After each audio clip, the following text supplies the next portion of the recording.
আসসালামু আলাইকুম। ফাজিল আমলের অনলাইন তালিম থেকে বলা হচ্ছে, তালিম শুরু করা হচ্ছে। হেকায়েতে সাহাবা থেকে বলা হচ্ছে। ৭ হযরত জয়নাব বিনতে জাহশ রাদিয়াল্লাহু আনহা। হযরত উম্মে সালামা রাদিয়াল্লাহু আনহা এর পর হুজুর সাল্লাল্লাহু আলাইহি সাল্লামের বিবাহ হয় জয়নাব বিনতে জাহশা রাদিয়াল্লাহু আনহা এর সহিত। তিনি হুজুর সাল্লাল্লাহু আলাইহি সাল্লামের ফুফাতো বোন ছিলেন। তাহার প্রথম বিবাহ হুজুর সাল্লাল্লাহু আলাইহি সাল্লাম নিজ পালক পুত্র হযরত যায়েদ ইবনে হারেসা রাদিয়াল্লাহু আনহু এর সহিত করিয়াছিলেন। হযরত যায়েদ রাদিয়াল্লাহু আনহু তাহাকে তালাক দেওয়ার পর স্বয়ং আল্লাহ তাআলা হুজুর আকরাম সাল্লাল্লাহু আলাইহি সাল্লামের সহিত তাহার বিবাহ করাইয়া দেন। সূরা আহজাবেও এই ঘটনা বর্ণিত হইয়াছে। তখন তাহার বয়স ছিল ৩৫ বছর। প্রসিদ্ধ বর্ণনা অনুযায়ী তাহার বিবাহ হয় ৫ম হিজরীতে জিলকদ মাসে। কোনো কোনো বর্ণনায় তৃতীয় হিজরীর কথা উল্লেখ রহিয়াছে, তবে ৫ম হিজরীর বর্ণনাই সঠিক। এই হিসাবে তাহার জন্ম হইয়াছে নবুয়াতের ১৭ বছর পূর্বে। তাহার এই বিষয়ে গর্ব ছিল যে সকল বিবিগণের বিবাহের ব্যবস্থা তাহাদের অভিভাবকরা করিয়াছেন, আর তাহার বিবাহের ব্যবস্থা স্বয়ং আল্লাহ তাআলা করিয়াছেন। হযরত যায়েদ রাদিয়াল্লাহু আনহু যখন তাহাকে তালাক দিলেন এবং ইজ্জত অতিবাহিত হইল, তখন হুজুর সাল্লাল্লাহু আলাইহি সাল্লাম তাহার কাছে বিবাহের পয়গাম পাঠাইলেন। তিনি উত্তরে বলিলেন, আমি আল্লাহ তাআলার সহিত পরামর্শ না করা পর্যন্ত কিছুই বলিতে পারিব না। এই বলিয়া তিনি ওযু করিয়া নামাজের নিয়ত করিলেন এবং এই দোয়া করিলেন যে, হে আল্লাহ, আপনার রাসূল সাল্লাল্লাহু আলাইহি সাল্লাম আমাকে বিবাহ করিতে চাহেন। আমি যদি তাহার উপযুক্ত হই তবে আমার বিবাহ তাহার সহিত করাইয়া দিন। এদিকে হুজুর সাল্লাল্লাহু আলাইহি সাল্লামের উপর কুরআনে শরীফে আয়াত নাজিল হইল, ফালাম্মা কদা যাইদুম মিনহা ওয়াতরন যাওয়াজনাকাহা। তখন হুজুর সাল্লাল্লাহু আলাইহি সাল্লাম সুসংবাদ পাঠাইলেন। হযরত জয়নাব খুশিতে সেজদায় পড়িয়া গেলেন। হুজুর সাল্লাল্লাহু আলাইহি সাল্লাম অত্যন্ত জাঁকজমকের সহিত তাহার বিবাহের অলিমা করিলেন। ছাগল জবাই করিয়া রুটি গোশতের দাওয়াত করিলেন। এক এক দলকে ডাকা হইল এবং তাহাদের খাওয়া শেষ হইলে আরেক দলকে ডাকা হইত। এইভাবে সবাই পেট ভরিয়া খানা খাইলেন। হযরত জয়নাব রাদিয়াল্লাহু আনহা অত্যন্ত দানশীলা ও পরিশ্রমী ছিলেন। নিজ হাতে কাজ করিয়া যাহা উপার্জন করিতেন তাহা সদকা করিয়া দিতেন।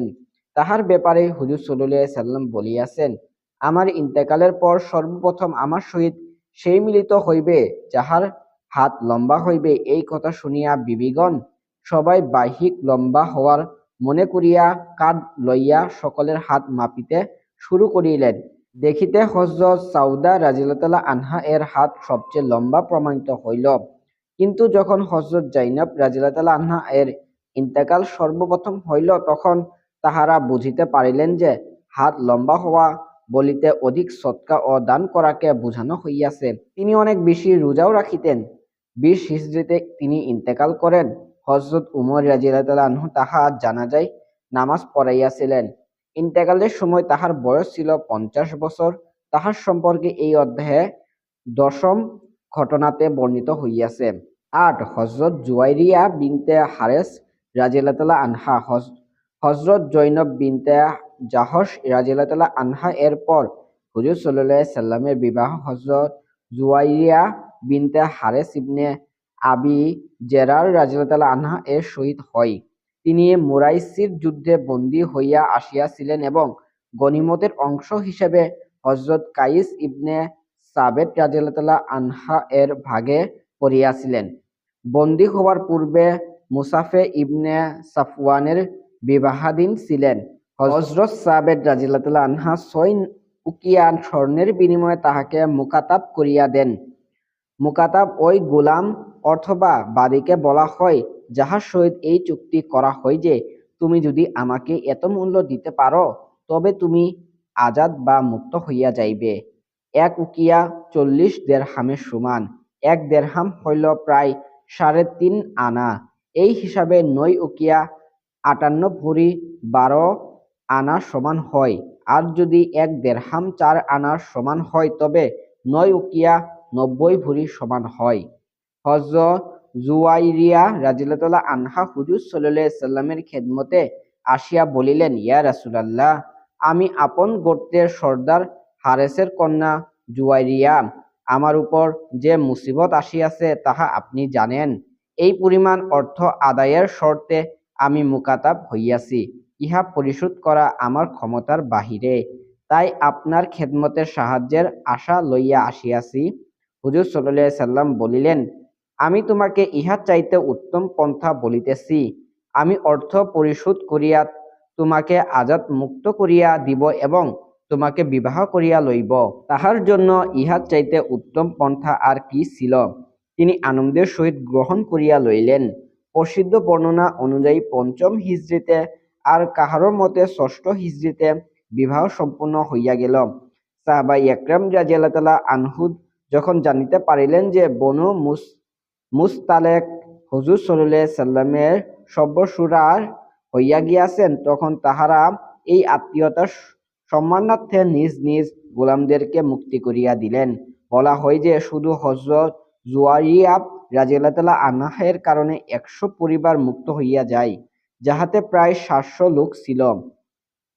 হুজুর সাল্লাল্লাহু আলাইহি সাল্লামের অন্যান্য বিবাহের মধ্যেও এই ধরনের কন্যা নিহিত ছিল। হযরত জুয়াইরিয়া রাদিয়াল্লাহু তাআলা আনহা অত্যন্ত সুন্দরী ছিলেন। চেহারায় লাবণ্যতা ছিল। বর্ণনা আছে, তাহার প্রতি কাহারও দৃষ্টি পড়িলে আর উঠিত না। হযরত জুয়াইরিয়া রাদিয়াল্লাহু তাআলা আনহা এই যুদ্ধের 3 দিন আগে একটি স্বপ্ন দেখিয়াছিলেন যে ইয়াসরিব অর্থাৎ মদিনা হইতে একটি চাঁদ চলিতে চলিতে আমার কোলের মধ্যে আসিয়া গেল। তিনি বলিলেন, আমি যখন বন্দী হই তখন আমি আমার স্বপ্নের ব্যাখ্যা বাস্তবে হওয়ার আশা করিতেছিলাম। ওই সময় তাহার বয়স ছিল 20 বছর। বিশুদ্ধ বর্ণনাযায়ী তিনি 50 হিজরিতে রবিউল আউয়াল মাসে 65 বছর বয়সে মদিনায় তাইয়্যিবাতে ইন্তেকাল করেন। কাহারো মতে 56 হিজরিতে 70 বছর বয়সে ইন্তেকাল করেন। 9. হযরত উম্মে হাবিবা রাদিয়াল্লাহু তাআলা আনহা। উম্মুল মুমিনিন হযরত উম্মে হাবিবা রাদিয়াল্লাহু তাআলা আনহা ছিলেন আবু সুফিয়ানের মেয়ে। তাহার নামের ব্যাপারে মতভেদ রহিয়াছে। অধিকাংশের মতে রামলাহ, আর কাহারো মতে হিন্দু। তাহার প্রথম বিবাহ উবাইদুল্লাহ ইবনে জাহশের সহিত মক্কা মুকাররমাতে হইয়াছিল। স্বামী স্ত্রী উভয় মুসলমান হইয়া গিয়াছিলেন।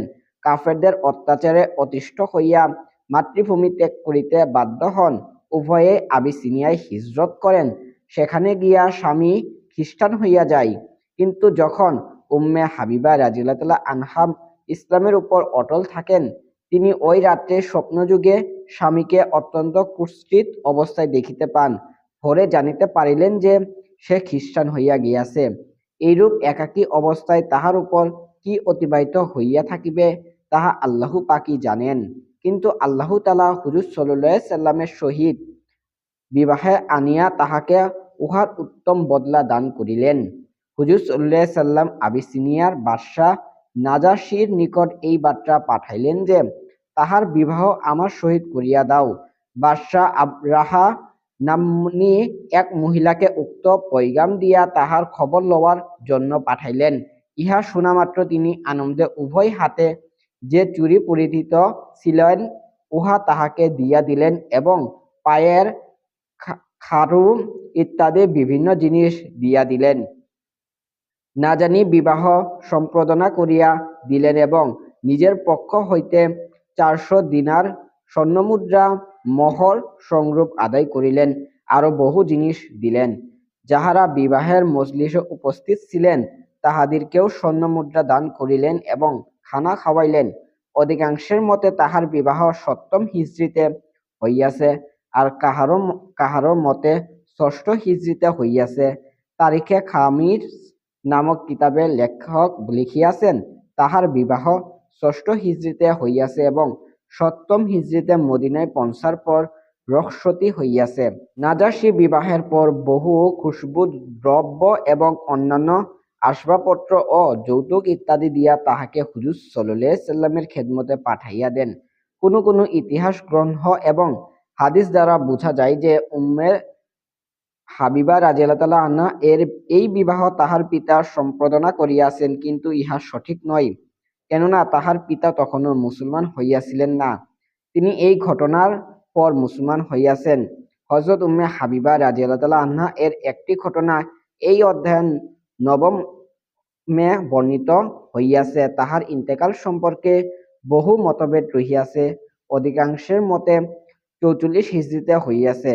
ইহা ছাড়াও ৪২ হিজরি, ৫৫ হিজরি, ৫০ হিজরি ইত্যাদির কথাও উল্লেখ আছে।